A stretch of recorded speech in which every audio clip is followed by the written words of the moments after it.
So Platts Fever 103 dismantles her bedridden self. So already the student has actually said what is being dismantled by Plath. So just note that's a really good thing. That's a positive thing that this student has done. They haven't merely used the word, they've gone beyond the word by answering what is being dismantled. I can't emphasize how important that is. That's something that 80-90% of students really struggle to do. They'll use words of the question, but they don't say anything more than that. Okay, Platts Fever 103 dismantles her bedridden self to uncover the dissolution of her selfhood is what the student had. Just be careful to repeat words, within the same section of the text. It can just sound a little bit clunky. Better off just using a synonym so that you're not repeating self twice within the same sentence here. So uncover the dissolution of her identity. She dismantles herself to uncover the dissolution of her identity. I mean, it could be clearer there. I mean, I just have to take some of this as it is without going too much into the concepts, because I want to stick with the concepts that have been provided here by the students and just focus more on the actual writing.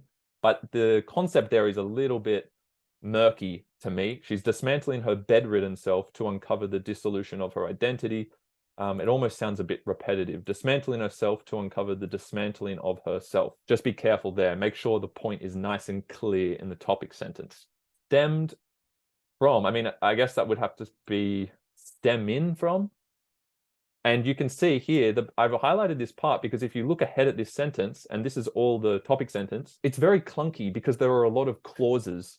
A clause is just a section of a text separated by some kind of punctuation, like a comma or a semicolon. But see here, this is a clause because it's between this comma and this comma. The issue here is that after we do the further breakdown here, saying where this dissolution or dismantlement is stemming from matriarchal ascension and patriarchal entrapment, we then say achieved through. So there's another comma now, and we say achieved through, and it's just going to have this kind of clunkiness as we keep repeating, and then we're going to lose meaning. We're going to lose sight of what you're actually saying eventually because there are so many of these additional clauses. So really try and minimize the number of commas that are in your sentences generally, but especially in your topic sentences. Okay, so I would say 2 commas is a kind of good benchmark there. If you're using more than 2 commas to break things down, perhaps you need to restructure the writing, or you need to eliminate part of the sentence. Like here, you just don't need all of this additional stuff,